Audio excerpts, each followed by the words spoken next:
The morning I was supposed to become their commander, one of my own officers put a wrench in my hand and told me to hold it for the grown-ups.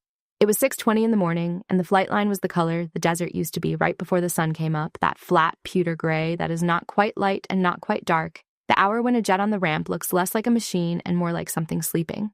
There is a particular quiet to a flight line at that hour, a quiet that is not silence, because a flight line is never silent. There is always the far-off whine of a ground power unit somewhere, and the tick of metal changing temperature, and the small wet sounds of a fuel truck bleeding a line, and under all of it, the enormous held breath of a place that is about to be very loud and knows it. I had walked out past the fuel pits alone, in a plain flight suit with subdued rank almost invisible on the chest, because I wanted to see the airplanes before the airplanes saw a colonel. I wanted to stand at the nose of one of my strike eagles and put my bare hand flat against the cold steel of the intake and feel the thing I had felt at 24 and had never once stopped feeling, that low animal certainty of an aircraft that has been flown hard and put away wet and asked to do it again tomorrow. I have never been able to explain that feeling to anyone who does not already have it. My mother thought flying was a phase. My first commanding officer thought it was ambition. It was neither. It was the only place in the world where I was exactly the size I actually am, no larger and no smaller, where the airplane did not care what I looked like or how my voice sounded or whether I belonged, where the only question the machine ever asked me was whether I could do the thing, and the only answer it ever accepted was the doing of it. I did not hear him cross the hangar floor. I heard the small crowd first, the way you always hear a small crowd, 3 or 4 men finding a reason to gather where the coffee was. And then I heard the boots on the sealed concrete. And then I heard the voice, pitched up half a step so the men by the coffee would be sure to catch it. Ma'am, this isn't a tour." I did not turn around right away. I have learned that the half second before you turn is the most honest half second a person will ever give you, because they think you are not looking yet. In that half second, I heard him decide who I was. I heard him look at the flight suit he did not recognize and the face he did not know and the woman standing where a woman he had not personally cleared should not be standing. And I heard him land on the easiest answer available to a tired man with an audience, which was that I was somebody's wife who had wandered in off the parking apron looking for the family day tent a month early. "You've never flown anything, have you?" he said. It was not a question. It never is, when a man says it like that. He was already reaching for the toolbox behind him, and he came up with a torque wrench, one of the long, calibrated ones, and he held it out to me the way you would hand a child a wooden spoon to keep it busy while the adults talked. "Here, hold that for the grown-ups." The 2 mechanics by the coffee laughed, not cruelly. That is the part people never understand about how this actually happens. It is almost never cruel. It is easy, and it is casual, and it costs the person doing it nothing at all. And that is exactly what makes it land the way it lands, because cruelty you can brace against and ease you cannot. Cruelty tells you it means you harm. Ease tells you that you are so obviously nothing that being unkind to you does not even register as unkindness. Ease is the one that gets under the plates of your armor because there is no seam in it, no anger to grab, nothing to push back against. Just a man handing you a wrench and a couple of tired kids laughing because it is early and a joke is a joke. I took the wrench. I want to be honest about that because it is the whole story. I took the wrench. My name is Naomi Ashford. I was 43 years old that morning. I had 21 years in the Air Force and a little over 3,000 hours in a fighter. And I took the torque wrench out of a captain's hand because a part of me that I have spent my entire adult life trying to retire still believes, in the first half second, that the man is probably right. I turned it over once in my hand. I felt the weight of it, the familiar, honest weight of a tool that does exactly one job and does it the same way for everyone. And I read the calibration sticker on the handle out of pure reflex, the way I have read 10,000 of them, checking the date the way you check a date, because someday a date like that is the difference between an airplane that comes home and one that does not. And then I set it down on the toolbox, torque and out, handle squared to the edge, exactly where a person who has spent 10,000 hours around aircraft sets a torque wrench down. And I said nothing at all. His name, I would learn within the hour, was Captain Brett Landry, and he was my maintenance officer. And he was about to have the worst 10 minutes of a young career that did not, in the end, deserve to be defined by them. But I did not know that yet. In that moment, I only knew the tail number painted on the vertical stabilizer above me, and I knew it the way you know a phone number you dialed for years, in your hands before your head, because it was a jet I had flown, a jet that had been young when I was young, one of the airframes that had followed me across a career the way a few of them do, showing up again, 2 assignments, and a decade later, like a face in a crowd you almost recognize. I stood there in the gray light, holding my own silence, and I looked up at 4 numbers on a tail, and I felt the whole thing coming, the way you feel weather coming before the first cloud, and I did not say a single word. Here is what Captain Landry saw. He saw a woman in an unmarked flight suit who did not belong to his morning, who was touching his airplane, and who took a wrench when he handed her one, which confirmed everything he had already decided in that honest half-second before I turned. People see what they have already chosen to see. I do not say that bitterly. I have done it myself. I have looked at a 19-year-old airman with a bad haircut and a worse attitude and decided the whole book before I read the first page, and I have been wrong, and the being wrong is the only part that ever taught me anything worth keeping. Here is what was actually standing in his hangar. I had come a day early, and I had come quietly, and I had come alone, and none of that was an accident. In 21 years, I had learned exactly one reliable thing about squadrons, which is that a squadron will show you precisely who it is in the hours when it believes no one important is watching. The change of command ceremony was the next morning. There would be a formation and the passing of a guidon from one set of hands to another, and a great many very sincere handshakes. And every single person on that ramp would be performing the best version of the unit, and I would learn nothing true from any of it. So I had flown in a day ahead, and I had put on the most anonymous thing I own, and I had walked out onto the flight line at an hour when the only people awake are the ones who actually keep the airplanes alive, because those were the people I was about to be responsible for, and I wanted to meet them before they met the colonel. A maintenance unit is the truest thing on any airbase, truer than the operations desk, and far truer than the headquarters building, because a jet does not care about your rank or your reputation or the story you like to tell about yourself, and neither in the end do the people who fix it. An airplane is a stack of 10,000 small honesties, every one of them signed for by a name in a form, and a squadron that keeps its airplanes flying is a squadron that has learned to tell itself the truth in 10,000 small places, and you can read the health of a whole organization off the corner of a single toolbox if you know how to look. I had learned how to look a very long time ago, in hangars where nobody thought I was looking at all, because nobody thought I was much of anything at all. My father was a lineman for an electric utility for 31 years, and he taught me the thing I was doing that morning without either of us ever having a word for it. He used to say that you can tell everything about a crew by how they leave a job site when they think the boss has already gone home.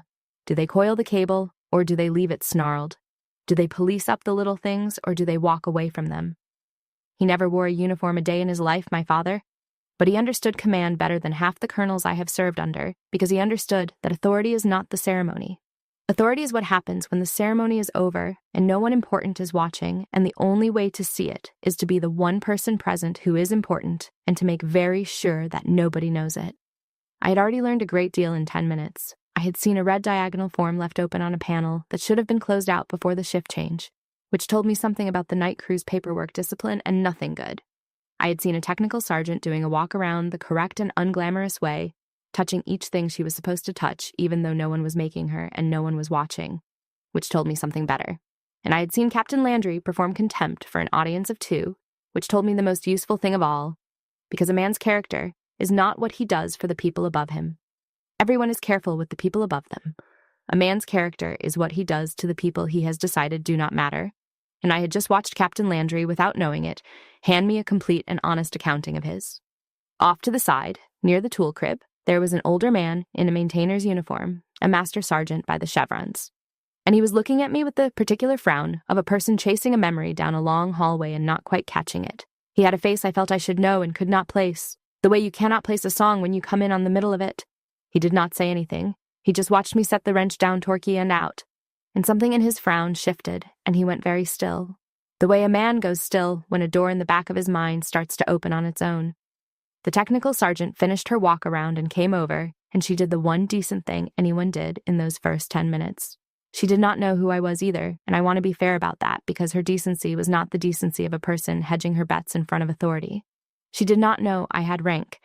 She looked at my hand, which had a smear of hydraulic residue on it from where I had touched the intake, and she pulled a shop rag out of her cargo pocket and held it out and said, "You want a rag for your hands, ma'am?" I took the rag. "Thank you," I said. That was all. But I filed her name away, once I learned it, in the place where I keep the names of people who are kind when it earns them nothing, which is a place I have learned to value more than almost any other, because kindness that pays nothing is the only kind you can fully trust. Everything else might be an investment. That was just who she was. I have spent a career being weighed on site and found wanting, and I know exactly what that cost, and I know exactly what it is worth. And I had decided a long time ago that I would never let anyone else pay that particular tax if I had the rank to abolish it. That morning I had the rank. I just had not spent it yet. And there is a discipline to not spending it in the first hot second, a discipline that looks from the outside like weakness and is in fact the opposite, and I had been practicing it for 21 years.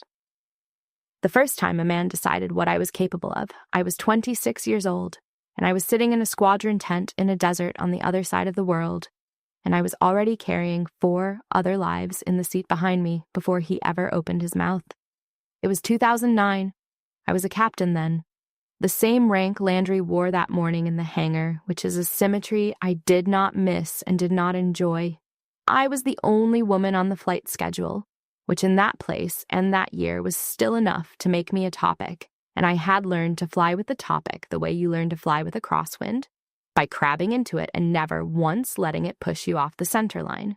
It is exhausting in a way that does not show up on any instrument. You fly the airplane, and you fly the mission, and underneath both of those, you fly the third airplane that no one else can see, the one made entirely of other people's assumptions, and you hold all 3 on centerline at once, every sortie, for years, until you forget you are doing it and it simply becomes the shape of your hands on the stick.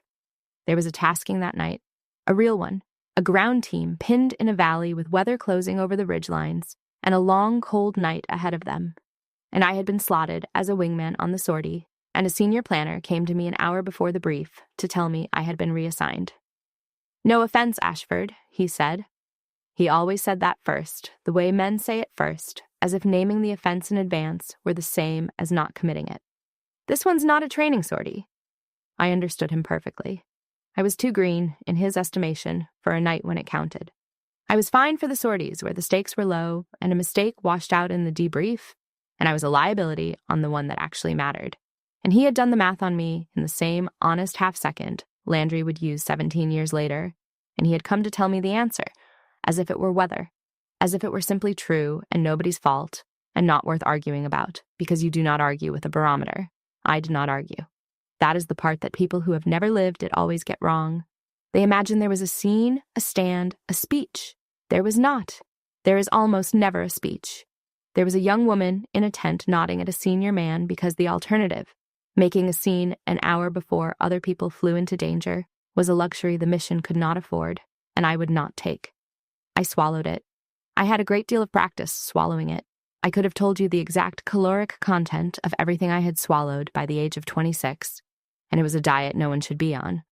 My weapons systems officer that deployment was a lieutenant named Elliot Reyes, who sat in the back seat and ran the sensors and the radar and the weapons, and more than any of those, kept me honest in the cockpit the way only a good backseater can. A fighter with 2 seats is a marriage that has to work at 400 knots in the dark, and Reyes and I had the kind that worked. When the planner walked off, Reyes was leaning against a tent pole with his arms crossed, and he had heard all of it, and he said the thing that I have carried in my chest for 17 years, the thing I did not know I was going to spend the rest of my life trying to deserve. "I fly with you," he said. "That's the sortie." He did not make a speech either.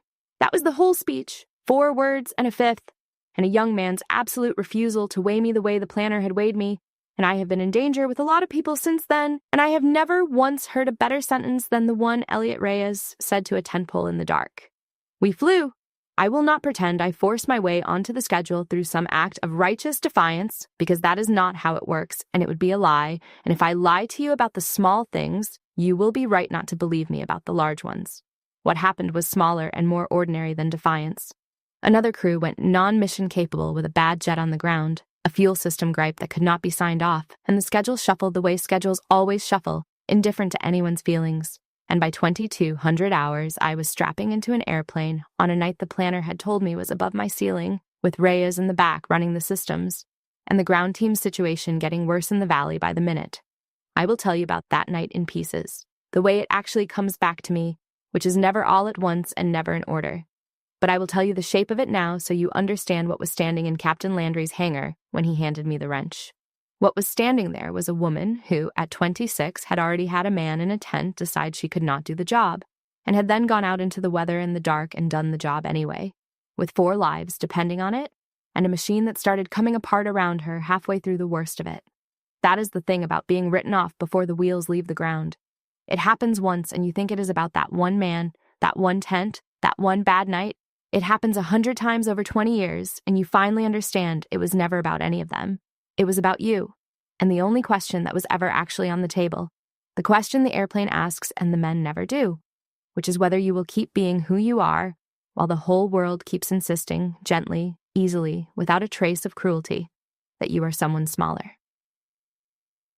Back in the hangar, on the morning I was to take command, the ground shifted under Captain Landry. It did not shift because I raised my voice, or drew myself up to my rank, or said any of the words I had every right to say. It shifted because of a telephone, which is, I have come to think, the most modern way in the world for the truth to arrive, sideways and electronic and entirely outside your control. A piece of glass in a man's palm turning over his whole morning while he stands there holding it. What I did not see, because I was still facing the aircraft with my hand on the cold intake, was happening 40 yards away at the squadron operations desk. A senior airman named Tessa Munoz was working the early desk, and Colonel Frank DeLuca, the operations group commander, had already called down twice that morning asking whether Lieutenant Colonel Ashford had arrived on station because the incoming commander was a full day early and no one could account for her, and a group commander does not like a colonel he cannot find. Munoz was 24 years old, and she was sharper than the desk she was sitting behind, and she put 2 things together that no one had asked her to connect. She had a description of the incoming commander that had come down with the arrival notification, and she had a report from a field troop that a woman in an unmarked flight suit was out on the ramp walking the jets by herself in the dark. Munoz did the smart thing, which was to warn the maintenance officers before one of them did something they could not take back. She sent it to the maintenance group chat, a photo and a single line under it. I have never seen the exact words, and I have never asked, because some things are better left as their consequences than known as their text. But I know their weight, because I watched what they did to a man's face, and a face will tell you the weight of a sentence more accurately than the sentence ever could. Landry's phone buzzed in his hand. He read it the way you read a message you are expecting to be nothing, half his attention still on the airplane and the joke and the morning, the small, reflexive glance down that we all do 100 times a day. Then his eyes went back to the top of the screen, and he read it again, and it was the second reading that did it, because the second reading is always when the body understands a thing, a half second before the mind will agree to let it in. I have watched pilots read a warning light exactly like that. The first glance a dismissal, and the second glance a cold drop, straight through the floor of the stomach. His face did not fall dramatically. That is a thing that happens in movies and almost never in life. In life, a face like that simply empties, the way a room empties when the fire alarm goes, the performance draining out of it all at once, and leaving nothing behind but a young man who has just understood something about the last 10 minutes that he would give a year of his life to ununderstand. That's, he said. That's not. He did not finish either sentence. There was nothing to put at the end of either one. His hand opened, not on purpose, the way a hand opens when the brain that had been running it has quietly stood up and left the room and the phone dropped. It hit the sealed concrete of the hangar floor with that particular flat crack that a phone makes, obscenely loud in a space that had gone very quiet, and it skidded 1.5 feet and stopped face down near the toe of his boot. Nobody picked it up. The 2 mechanics who had laughed were not laughing anymore, and one of them had taken an actual step backward, the involuntary step a person takes away from a thing that has just become dangerous. The impact wrench that had been chattering somewhere across the far bay had stopped, and I do not know who stopped it or when, but somebody had, because the silence in that hangar had become a physical object, something you could feel change the pressure in your ears, and every person in it could feel which direction it was pointed, which was at one young captain standing over a dropped phone. I still did not turn around. I kept my hand flat on the cold intake of an airplane I had flown when I was young, and I let the room turn before I did, because I have learned, slowly and at some cost, that the last person who needs to move is the person who was right the whole time. And here's the part I am least proud of, and the part I most need to tell you. Because if I leave it out, then I am just another story about a woman who got the last laugh. And this was never that, and I have no use for those stories anymore. The easiest thing in the world, in that silence, would have been to make it disappear. I felt the pull of it in my chest, strong and steady as gravity. The old familiar instinct that has walked beside me through every hangar and every tent and every officers' club and every family dinner for 21 years, which is the instinct to smile and lift a hand and say it was nothing. Do not worry about it. No harm done. Let us all just move on. I could feel how badly the whole room wanted me to do exactly that. I could feel how badly Captain Landry wanted it. This young man standing over his cracked phone with his entire future rearranging itself behind his eyes in real time. One warm sentence from me and the whole thing would evaporate. Everyone would exhale at once. I would be the gracious colonel, the good sport, the one who could take a joke. And by lunch it would be a funny story the squadron told on itself, the day the new boss got handed a wrench and did not even blink, and everyone would love me for it. And it would be a small betrayal so quiet that not one person in that hangar would ever have named it, least of all me. I had built an entire career on it being nothing. I need you to understand that before you decide I am the hero of this. Every single time a man decided what I was on site, I had smiled and made it nothing. Because making it nothing was how a woman survived in rooms that were not built with her in mind. And I had gotten so good at making it nothing over so many years that I had almost entirely forgotten it was a survival skill and had started to mistake it for a virtue. There is a specific danger in being praised for your grace under a treatment you should never have had to be graceful about. You start to think the grace is the point. You start to perform the very ease that is being used against you. You become fluent in your own dismissal. But there were 11 or 12 airmen in that hangar, and most of them were young, 20 and 22 and 24, and most of them were watching. And I understood in that silence something that had taken me 2 full decades to learn, which is that when you make it nothing, you are not being gracious, you are teaching. You are standing in front of a room full of young people who are still deciding how the world works, and you're teaching them a lesson about who gets believed and who does not, about whose contempt gets waved off as a joke and whose competence gets waved off as a fluke, and you are teaching it far more powerfully by letting it slide than the man ever taught it by his joke, because a joke is just a joke, and a colonel's silence is a policy. It was the older master sergeant who broke the silence, the one who had been chasing a memory by the tool crib. He walked across the hangar floor slowly, unhurried, the way a senior enlisted man walks when he has decided to put himself in the middle of something, and he stopped a respectful distance from me, and he came to a kind of attention that was not quite the regulation position and was somehow more than the regulation position, the attention a man gives out of the actual thing that attention is supposed to represent and almost never does. "Colonel Ashford," he said, in a voice roughened by 26 years of standing next to running engines. I turned around then. I looked at him, and the memory he had been chasing across the hangar finally caught me too.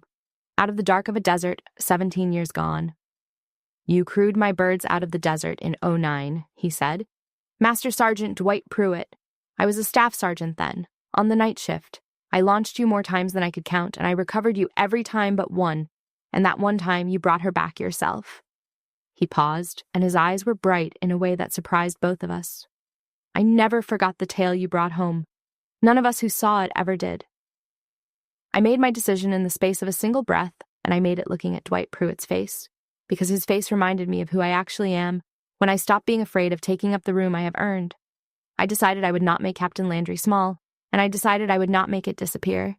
Those are 2 entirely different choices, and most people spend their whole lives believing you have to pick one of them. The humiliation or the erasure, the sword or the smile, the scene or the swallow. You do not have to pick either. There is a third thing, and it is harder than both of the others put together, and it is the only one of the 3 that is worth anything. And it is this. You make the moment true, out loud, in front of everyone, without softening it and without sharpening it. And then, in the same motion, you hand the person who wronged you a way to become better than his worst minute. Truth and a door, not truth and a wound.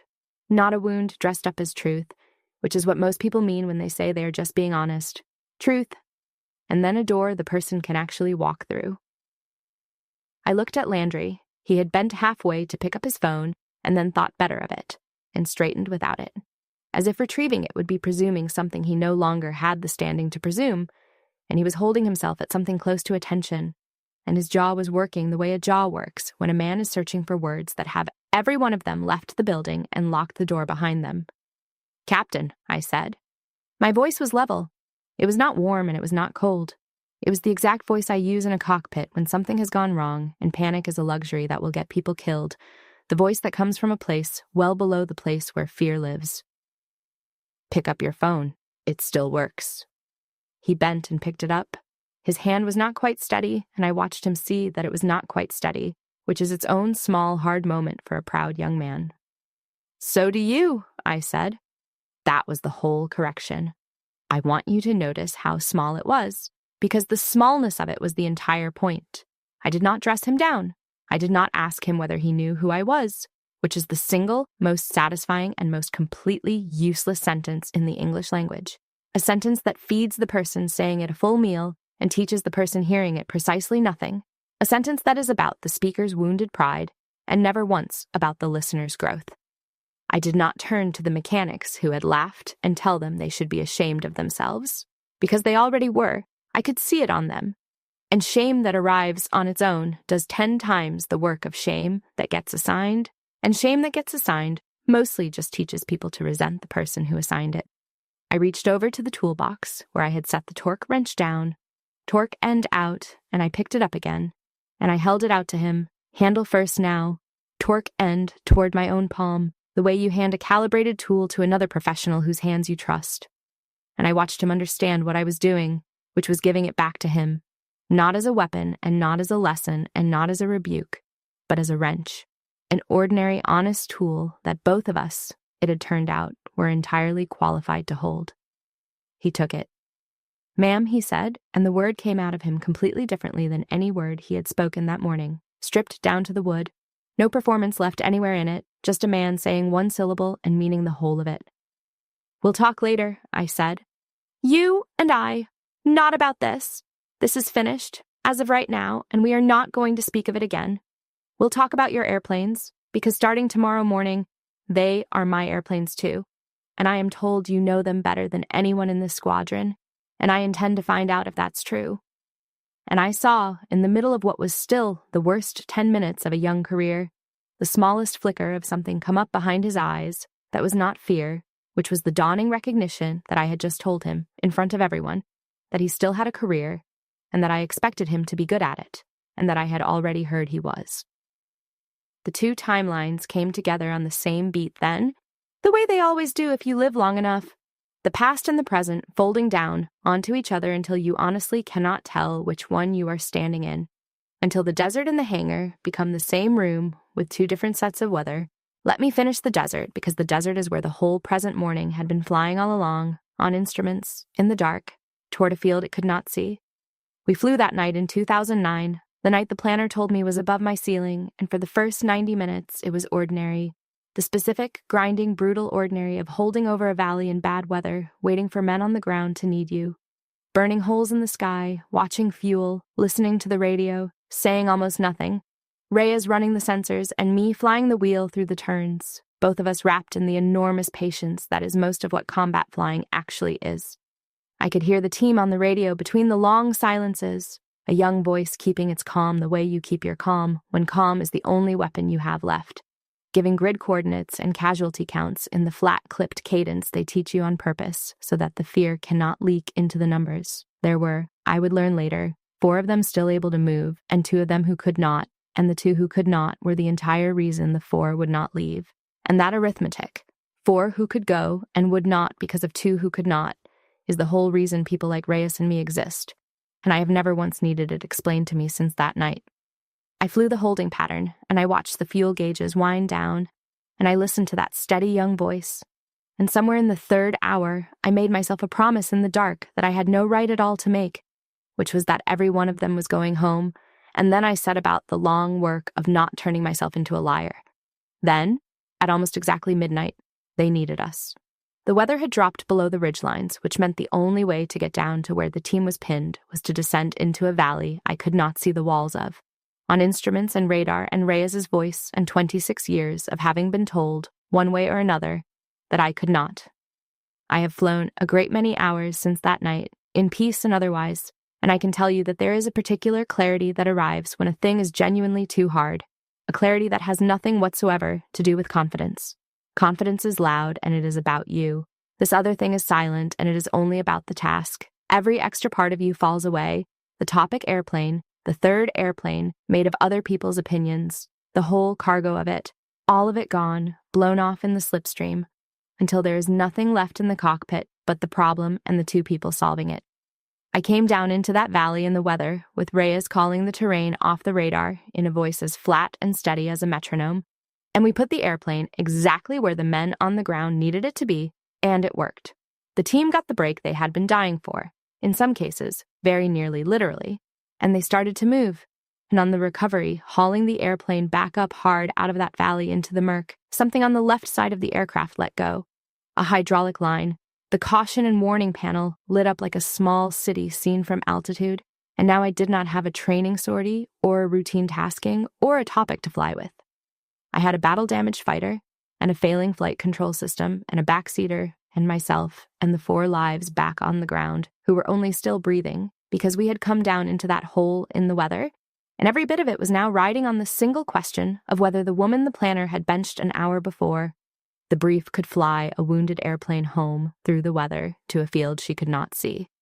I flew it home. I will not dress it up, because dressing it up would be an insult to how genuinely frightening it was. It was ugly, and it was slow, and it took every single thing that Reyes and I had between us, and a few things I did not know I had until that night demanded them, and the 2 of us brought that airplane back to the field and put it down on the runway in one piece, heavy and wrong and beautiful. And when the canopy came up, the very first face I saw on the ramp under the sodium lights was a young staff sergeant named Dwight Pruitt, who had been on the night shift, who caught the boarding ladder as I came down it on legs that did not entirely work yet, and who looked at the ragged hole torn in the side of his airplane and then looked back at me and did not say a single word, because there are things a word can only make smaller. 3 days later, the planner who had benched me had to read my mission report, and then he had to sign it, because it was his signature block that forwarded the recommendation up the chain of command. I was in the debrief tent when he came to find me, and I braced for I did not know what. He was not a bad man. I have thought about this a great deal in the 17 years since. Bad men are easy. Bad men you can dismiss and sleep fine. He was an ordinary man who had done an ordinary wrong on an ordinary day, weighed a person he had not bothered to know and gotten the weight badly wrong. And those are the men who actually shape a life. Not the villains, the ordinary ones. Because there are so many more of them, and because you keep having to decide what to do about them. I was wrong about the sortie, he said. That was the entire speech. It was enough. It was, in fact, more than most of them ever manage, and I have held on to it precisely because it was so rare. 6 weeks later, the recommendation came back approved, and I stood in a formation in that same desert while a citation was read out into the dry wind. And they pinned the Distinguished Flying Cross to a flight suit that a man had told me, 6 weeks and 1 lifetime earlier, was too green to fly the exact mission I was now being decorated for having flown. And now it was 2026, and I was standing in a hangar 7,000 miles and 17 years away from that desert. And Colonel Frank DeLuca walked in through the personnel door with a travel mug in one hand and a grin already spreading across his face, because word travels faster than any order the Air Force has ever written down. "Naomi," he said, crossing the floor toward me. "There you are. I have had half the wing looking for you since 0600. Then he took in the rest of it. The hangar gone silent, the young captain standing at a loss, holding a torque. Wrench. The master sergeant standing at his not-quite-regulation attention, the 2 mechanics who had backed up against the tool crib, and he was a smart man. Frank DeLuca, smart the way the good ones are, and he read the whole scene off the walls in about 2 seconds flat, and he chose, kindly and deliberately, not to make it one bit worse. "Squadron's yours tomorrow," he said, easy as anything. "Looks like you've already met the family." Nobody was laughing now, but it was not the silence of a person being humiliated anymore. It was the other silence entirely, the good one, the one that falls over a room when a dozen people rearrange, all at once, and without a single word passing between them, everything they had been so sure they knew 10 minutes before. Recognition is a strange gift. It never once arrives when you actually need it. In the tent, in the valley, in the failing airplane, in the honest half-second before a stranger decides what you are. It arrives late, and it arrives sideways. And it arrives, every single time in my long experience, for one reason only, which is to prove to you that you never needed it in the first place. The hangar went back to work because a flight line always goes back to work. There were airplanes to launch and a flying schedule to make good on, and the small, relentless clockwork of keeping fighters in the air does not pause for anyone's reckoning, least of all a colonel's. But something had moved through that unit in 10 minutes that was not going to move back, and I could feel it in the way the whole morning reassembled itself around me, the way a formation reassembles after it has been shaken, the same airplanes in slightly different places, holding a slightly different shape. It did not look like punishment, and I did not want it to. Nobody was going to lose a stripe over a wrench and a bad joke on a gray morning. Captain Brett Landry was not going to be defined for the remaining 20 years of his service by 10 minutes he would have given anything to take back. Not if I had a single thing to say about it, because I have seen exactly what it does to a young officer to be reduced permanently to his worst decision and never once allowed to grow past it. And I had sworn a private oath a long time ago that I would never do to another human being what more than a dozen men had at one time or another tried to do to me. What moved through that unit was quieter than punishment and a great deal more permanent. It was a rearrangement of respect. It was every young airman in that hangar silently recalculating who in their world was actually worth listening to and who was merely loud, and revising, in real time, the answer that the culture had handed them for free, which is that the confident man at the front of the room is the one who knows what he is talking about. Technical Sergeant Benoit, the crew chief who had given me the shop rag, caught my eye across the bay while I was talking with DeLuca. She did not smile, exactly. She was not a smiler, I would learn. She gave me the smallest possible nod, one professional acknowledging another across a working space, and I understood in that nod that she had known something the entire time. Not who I was, she had had no idea who I was, but what I was, which she had read cleanly off the single act of a stranger setting a torque wrench down torque end out, and I gave her the same nod back, and a working relationship that would matter enormously to both of us over the next 2 years quietly began in that half second of eye contact across a hangar floor. Captain Landry found me before I left the hangar. He came over to me on his own, which I noted and filed, because the men who wait to be summoned to their own reckoning are a fundamentally different species from the men who walk toward it. And he stopped in front of me, and he did not perform one single thing. And after the morning he had just had, that took more out of him than shouting ever would have. "Colonel," he said, "I don't have an excuse. I have been standing over there for 10 minutes trying to build one, and I don't have one. Just an apology, ma'am. I'm sorry. I was exactly the kind of officer I tell my airmen not to be." I looked at him for a moment before I answered, because an answer that comes too fast tells a person you had it ready, and I had not had this one ready. He was 29 years old. I had been 26 in that tent in the desert, and the distance between the two of us was not nearly as far as he believed it was standing there in his shame. "Then you are already ahead of where a great many men twice your age ever managed to get," I said. "An excuse is a way of not having to change. An apology is the first move of actually changing. You reached for the second one on your own, without anybody making you, and that is the whole difference between the officer you were at 0620 this morning and the one you could be by the end of your career. Do not waste it. I have watched men waste it, and it is the saddest thing in this whole business." "Yes, ma'am. 0700 tomorrow before the ceremony, you are going to walk me through the fleet status. Every tale, every open write-up, every deferred gripe you are quietly worried about. I am reliably told you know these airplanes better than any other officer in this squadron." His head came up a little at that. Honestly surprised, the surprise of a man who has just realized his competence had been noticed by someone he assumed had every reason to bury him. "That was not a compliment," I said. "It was a fact. Facts are more useful than compliments. Go use it." I did not file anything. I want to be completely clear about that, because people always ask, as though the paperwork were where the justice lived. There was no paperwork. There was no memo, no counseling statement, no note in anyone's record. The lesson was louder for being entirely unofficial, and I had decided many hangars ago that I would spend the authority I had bled 2 decades to earn on the building of people and not on the breaking of them. Because the Air Force has never in its history had the slightest shortage of men willing and even eager to break a young officer over one bad morning, and it has always, in every unit I have ever served in, been desperately and chronically short of the other kind. That evening, I went back out to the flight line alone, the way I had started the whole day, because I have never once in my life been able to end a hard day anywhere but standing next to the airplanes. The ramp at dusk is the exact mirror image of the ramp at dawn, the same flat pewter light, only running the other direction now, draining out of the sky instead of leaking into it, the jets going from silver to gray to shadow as you watch, the heat of the day lifting up off the concrete in slow columns you can feel through the soles of your boots long after the sun is down. I walked out past the fuel pits again, and I stood at the nose of the same Strike Eagle, where the morning had started, the one with the tail number I had known in my hands before my head, and I put my palm flat on the intake, warm now instead of cold, holding the day's heat the way steel does, and I let myself feel the one thing I never let myself feel when there is anyone at all watching. I was tired, not the clean tired that comes off the back of a hard flight, which is a tiredness I have loved my whole life and have chased around the entire planet, the good ache of having spent yourself against a real problem and won. This was the other tiredness, the one that has nothing to do with the airplane and everything to do with how many hangars it took to get to this one. 21 years of being handed the wrench.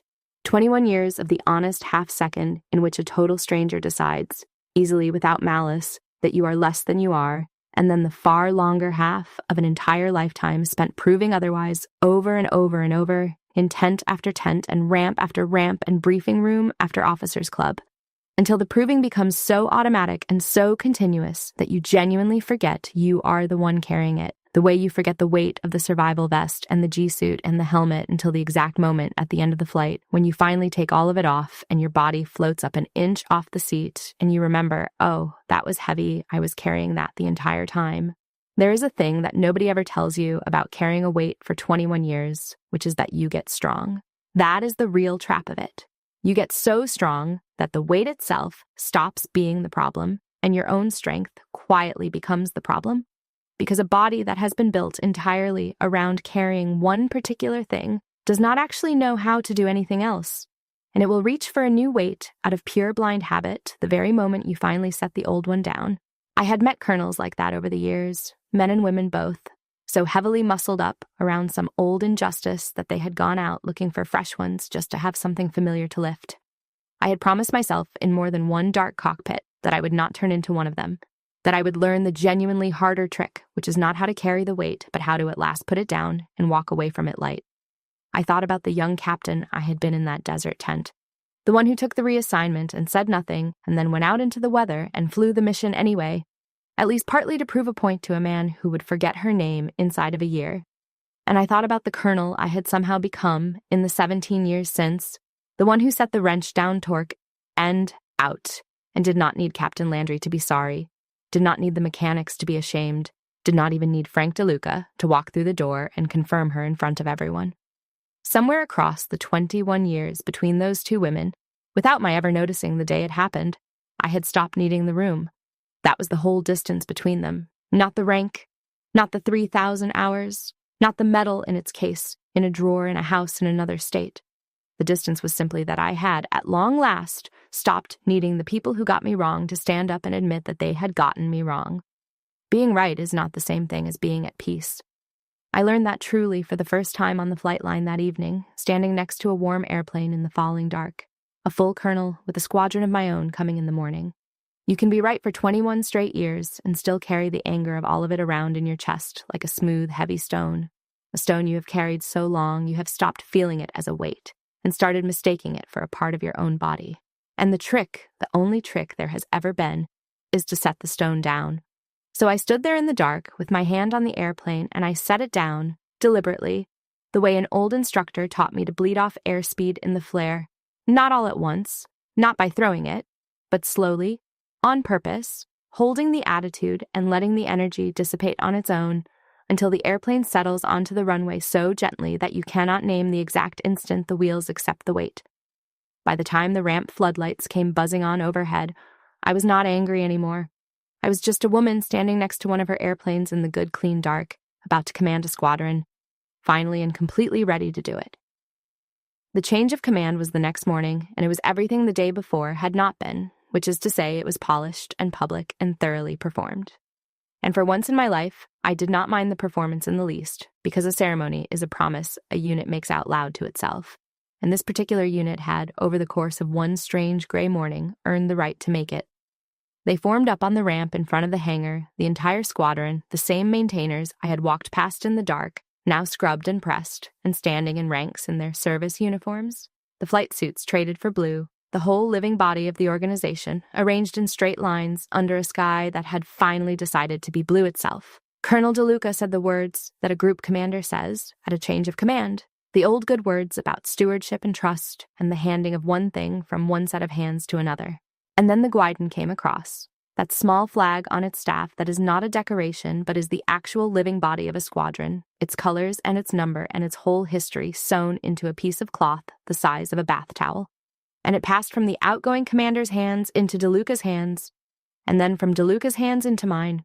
And when my fingers closed around the smooth wood of that staff, I felt the specific weight of it, which is almost nothing at all in the arms, and is the single heaviest thing I have ever held in my life.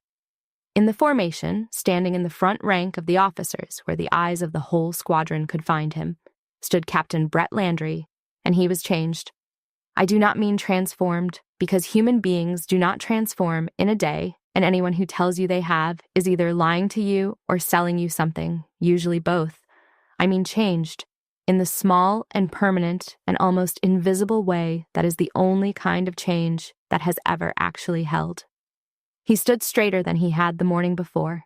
He had walked me through the entire fleet status at 0700, exactly as ordered, tail by tail, gripe by gripe, and he had been, precisely as advertised, the single best-informed officer in that squadron on the true condition of the actual airplanes. And I had listened to every word of it and asked him hard questions and taken his answers seriously. And I watched him feel, I think for the first time in a long while, that his knowledge was worth something real to someone standing above him. When the moment came in the ceremony for the salute, he brought his hand up sharp and true, and he held my eyes the whole way through it, and he meant every degree of it, and the meaning was the entire point, and both of us knew it. And in the back, standing in the maintenance ranks where the senior enlisted stand, the ones who actually keep the promise that the officers make out loud, was Master Sergeant Dwight Pruitt, who had launched me out of a desert 17 years before and caught my boarding ladder on the night I brought a wounded airplane home, and who had recognized me across 2 entire decades by nothing more than the way a stranger set down a wrench. When my eyes found his over the heads of the formation, he gave me a single slow nod, and that nod had the whole desert folded up inside it, the night shift and the sodium lights and the torn hole in the side of his airplane, and everything neither of us had said on the ramp because there had been nothing a word could do but make it smaller. I let my eyes travel the ranks while DeLuca finished the formalities, the way a new commander does, trying to fix faces to the roster I had studied on the airplane coming in. There was Technical Sergeant Benoit, standing in the maintenance formation exactly the way she had done her walk-around the morning before, correctly and completely and without any need for it to be seen by anyone. There were the 2 young mechanics who had laughed at the coffee, and they did not drop their eyes when my gaze passed across them, which I respected, because the easy thing would have been to study their own boots. And there was the whole living machine of a squadron, 400, and some people who between them kept a dozen fighters ready to fly on a moment's notice in the middle of the night. Every single one of them, a stack of small honesties, signed for by name, and starting in about 90 seconds, all of it was going to be mine to keep true. I have been handed a great many things in my life that other people had decided in advance I could not possibly handle. This was the first thing I had ever been handed that I was genuinely not certain I deserved, and I have come to believe in the time since that the not being certain is the only honest way there is to take hold of a guidon. But the moment I will actually keep, the one I know I will still be holding when I am very old, and the rest of this has all gone soft and blurred at the edges, came just after the ceremony broke, when the formation was releasing and the families were flooding out onto the ramp in their good clothes and the whole disciplined shape of it was dissolving happily into a crowd. A major worked his way through that crowd toward me, a little grayer than I carried him in my memory, a little heavier through the shoulders, and I knew him before I could even see his face clearly because I had spent 100 hours of my life listening to that exact walk come across a ramp toward an airplane in the dark. Elliot Reyes, my backseater from the desert, a major now, stationed 2 states away, who had gotten himself on an airplane on his own leave and his own money to be standing on this specific ramp on this specific morning, and had told no one, so that it would be exactly the surprise that it was. "Colonel Ashford," he said, and he grinned the identical grin I had watched 1,000 times in a canopy mirror over a black valley, the grin that had meant we are in real trouble and I would not be anywhere else. "Still bringing the whole formation home, ma'am." I did not trust my voice for a second, though I did not use it. I reached out and I gripped his hand instead. 17 years closing down into a single point of contact. The lieutenant who had said, "I fly with you," that's the sortie to a tent pole in the dark now. A major shaking the hand of the colonel that lieutenant had believed in a full year before she had managed to believe in herself. The hangar that had handed me a wrench and told me to hold it for the grown-ups stood on that ramp in the blue morning and rendered honors to me, and not one single person on the face of the earth made them do it. They did it because they had finally, all of them, seen. And I took the guidon in both hands and I turned to face my squadron, and I was home. I want to say one thing to you, whoever you are, wherever you are hearing this. If you have ever in your life been handed the wrench and told to hold it for the grown-ups, somebody's going to decide what you are before you ever get the chance to open your mouth. It will happen to you at a job. It will happen to you at a family table from people who share your own last name. And it will happen, God help all of us, at the exact places that are supposed to know better, that hang their whole identity on knowing better. They will take the single glance they are willing to spare you, the honest half second before you turn around, and out of that one glance, they will build an entire person and hand you the finished thing, a smaller person, a person who has never flown anything, and then they will find the tool that fits the small person they have invented, and they will press it into your hand and ask you to hold it, and to please be quiet while the grown-ups work. You do not owe them a speech. This is the part that took me 21 years and more hangars than I can count to finally learn. So let me just hand it to you now, for free, so it does not take you as long as it took me. You do not have to prove them wrong in the same moment that they wrong you. You do not have to ask them if they have any idea who you are. You do not have to make yourself loud enough or hard enough or bright enough to be believed by people who have already decided not to see you. All you owe, the only thing you actually owe in the whole exchange, is the discipline to keep on being exactly who you are, quietly and completely and without apology, doing the work the way the work is actually done, setting the wrench down, torque end out, even when there is not one person in the room who knows why that matters or is watching you do it, for as long as it takes. Because it will catch up. The truth always does. It is just, in my long and hard-won experience, almost always running late. It arrives after the tent and after the valley and after the failing airplane and after the gray morning in the hangar. It shows up at the door only once you have already, somewhere along the way, stopped needing it to come at all. And that, I have come to believe all the way down to the bottom of myself, is the entire secret of the thing. The truth is not there to rescue you. It was never going to rescue you. You have to rescue yourself, one honest half second at a time, for as long as your particular life turns out to require.